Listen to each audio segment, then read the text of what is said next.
Masih hangat di ingatan kita, pada akhir tahun 2017, Mitsubishi mengisi line up low MPV dengan gebrakan yang cukup fenomenal.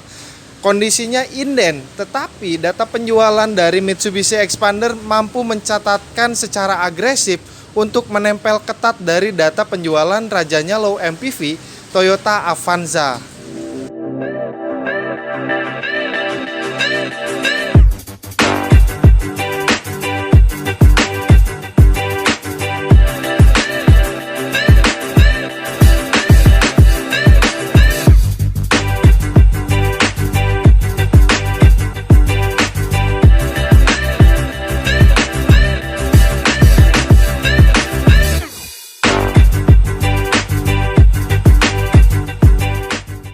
Bahkan di tahun 2019 pun Mitsubishi Expander dengan kategori kelas low MPV sempat menyalip data penjualan dari Toyota Avanza.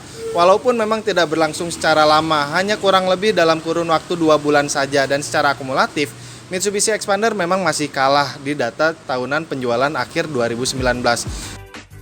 Mitsubishi kini hadir dengan kelas yang varian barunya, yaitu low SUV dengan basis yang sama dengan Mitsubishi Expander.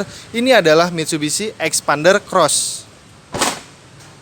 Bersamaan dengan facelift yang dilakukan oleh Expander Low MPV, Mitsubishi kini menambah line up produknya berupa Expander Cross yang masuk ke dalam kelas low SUV, bersaing bersama Toyota Rush, Daihatsu Terios, Honda BR-V, dan Suzuki XL7. Memang tidak terlalu memiliki banyak perbedaan, ini masih satu basis dengan Expander biasa. Tetapi, secara samar dapat dilihat dari bahasa desain dynamic shield-nya yang lebih tegak lurus ke bawah. Memberikan kesan yang lebih kokoh yang kemudian dipadukan dengan desain grill yang menurut kami ini lebih maco, serta pemberian aksen warna hitam chrome yang menjadikan Expander Cross ini memiliki identitas yang cukup berbeda dari Expander Low MPV-nya.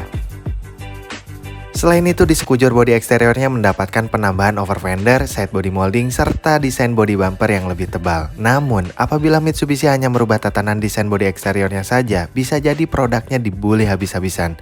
Terlebih, mereka ini bukan pemegang market terbesar seperti Toyota atau Honda di Indonesia. Dan memang tidak hanya itu, tetapi pada sektor lain pun seperti ground clearance-nya meninggi sebanyak 20 mm menjadi 225 mm, dan peningkatan ground clearance ini diimbangi dengan penyetelan suspensi yang berbeda dan lebih keras, serta ukuran ban dan velg yang lebih besar yaitu 17 inch. Selain itu terdapat pula roof rail di bagian atapnya.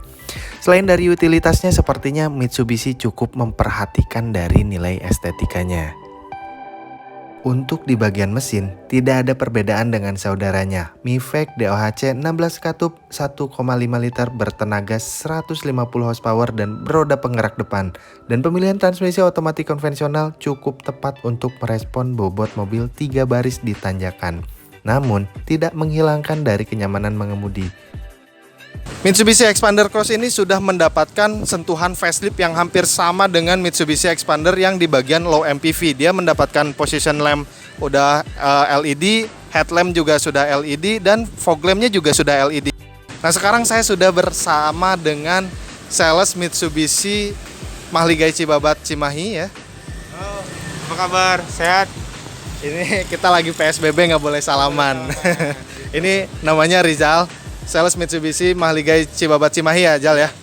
Jadi Jal, ini ada berapa varian sih sebenarnya? Kalau untuk Expander Cross kita ada 3 varian, Ya. yaitu Expander Cross Premium Package, yang keduanya AT biasa, yang ketiganya manual transmission.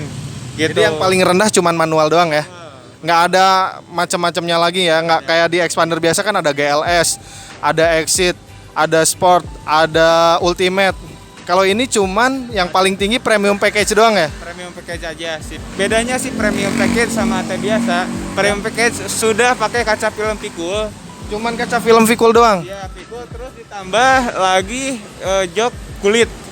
Joknya kulit, Iya. tapi dua-duanya udah dual tone kan? Nah, sekarang kita cobain ya, sambil kita jalan-jalan sama Om Rizal dari Mitsubishi Mahligai Cibabat Cimahi, sambil kita kembaliin mobil test drive-nya.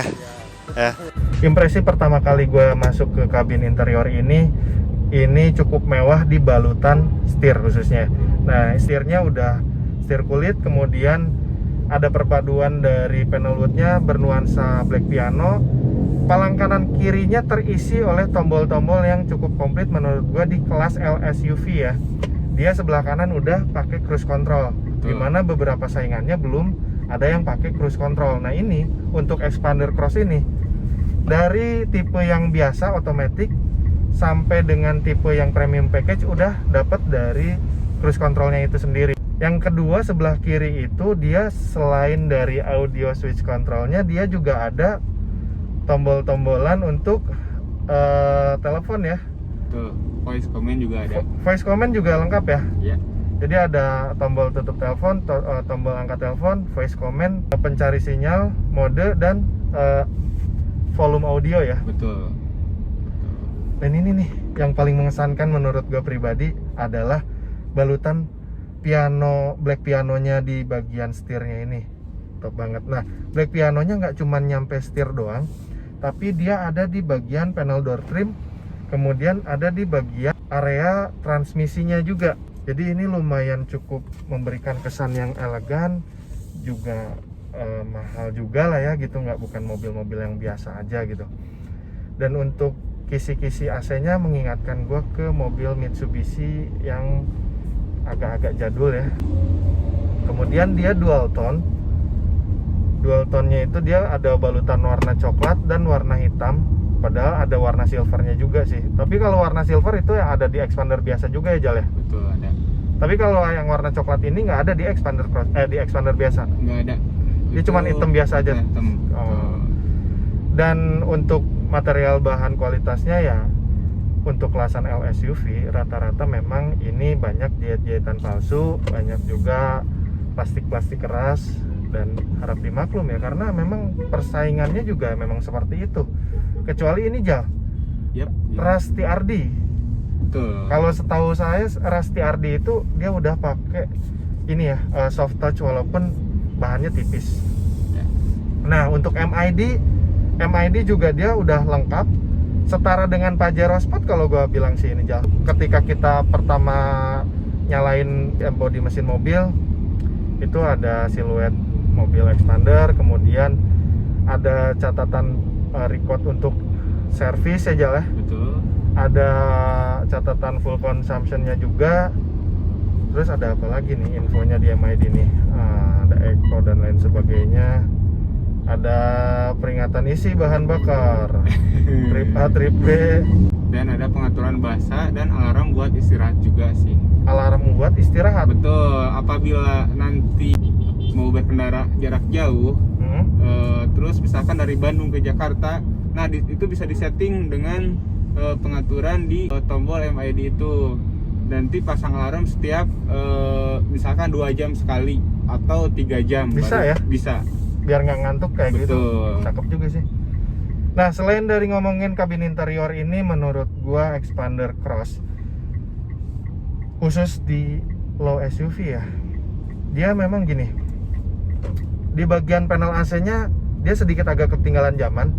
Ini termasuk old school lah buat mobil-mobil tahun 2020-an masih pakai konsol analog biasa. Tetapi dia menang di transmisi matic-nya. Selain tuas transmisi matic-nya lebih feminim, lebih cantik lah ya, dia juga pergerakannya lebih smooth. Mungkin karena ini roda penggerak depan, kemudian juga gear rasionya cukup panjang-panjang, jadi tidak ada terasa hentakan antara perpindahan gigi satu dengan gigi yang lainnya. Kalau yang kompetitor mungkin ya, gue nggak mention mobilnya mobil apa, tetapi roda penggerak belakang itu dengan gear rasio yang cukup pendek itu terasa banget tuh nyentak-nyentaknya. Pada saat stop and go nya juga kerasa. Nah ini cuman masalahnya kalau pas saat stop and go dan ketika mode hill start assist-nya nyala, itu agak sedikit nge-lag jeda waktu ketika kita nyalain si gasnya atau nge-kick down gasnya. Itu aja sih. Cuman overall ketika stop and go biasa, hill start assist-nya juga tidak berfungsi. Ini gasnya nyaman-nyaman aja, perpindahan gigi juga smooth, Kabin suara kabin enak, cukup lah untuk kelasan LSUV. Betul. Dan ini matic-nya matic konvensional ya Jal ya, Betul. bukan CVT. Jadi kalian nggak perlu khawatir udah roda penggerak depan, udah 3 baris, nanti gimana kalau ditanjakan, selip atau enggak. Nah, untungnya Matic-nya ini Matic konvensional, jadi ya dalam opini logika gua, kalau CVT mungkin bisa aja selip ya, tapi kalau Matic konvensional kayak begini dia kan lebih ngehentak, dia lebih responsif, jadi memungkinkan untuk terjadinya slip itu ya agak minim lah. Buat bantingan setir dan bantingan di posisi kabin ya memang agak sedikit lebih keras ya. Betul. Tetapi ini untuk menjaga agar mobil supaya tidak limbung. Betul. Karena kan konsepnya jadi crossover gitu. Lebih masuk ke kelas low SUV gitu low ya. SUV gitu. Nah, oke, baik teman-teman, sekian dari impresi berkendara kali ini dengan Mitsubishi Xpander Cross bersama Om Rizal dari Mitsubishi Maliga Cimahi. Buat teman-teman yang mau melakukan pemesanan, mangga silahkan, kita mah berbagi rezeki aja, Jal. Yap. Dan menurut gue pribadi ini cukup recommended mobil ini. Harganya berapa sih, Jal? Harganya itu di 292 kalau untuk tipe premium package. 292 ya? Betul. Belum diskon. Nah, kalau mau tahu diskonnya berapa besarannya, boleh hubungin langsung ke Om Rizal. Untuk yang varian paling rendahnya? Itu di 272. 272 juta. Betul. Lebih mahal Xpander Cross manual dibandingkan dengan Xpander Ultimate berarti ya? Betul, lebih mahal yang Xpander Cross yang manual. Ya karena memang kelasnya dibikin di setel lain ya. Betul. Ini low SUV, bukan low MPV loh. Ini low SUV, bukan sekedar varian dari Mitsubishi Xpander, tetapi ini punya genre sendiri. Jadi perbedaan yang cukup kental dan signifikannya adalah di bagian ukuran velgnya berbeda, kemudian ada side body molding di sekujur bodi mobilnya, kemudian juga suspensi, bantingan dan lain sebagainya dibikin lebih rigid dan lebih keras, dan ground clearance lebih tinggi, serta fitur-fitur yang sebenarnya udah ada di Ultimate kemudian udah pasti ada di bagian Xpander Cross ini. Untuk bagian mesin sih memang tidak mendapatkan perbedaan apa-apa ya. Sekian berbagi informasi dengan Xpander Cross hari ini dengan Garasi Mobil Bekas. Mohon dimaafkan apabila ada kekeliruan informasi. Terima kasih telah menonton. Assalamualaikum warahmatullahi wabarakatuh. Untuk yang belum subscribe, jangan lupa subscribe. Buat yang suka dengan video ini, tolong di like dan berbagi informasi, menjalin tali silaturahmi bisa di kolom komentar Garasi Mobil Bekas channel YouTube-nya.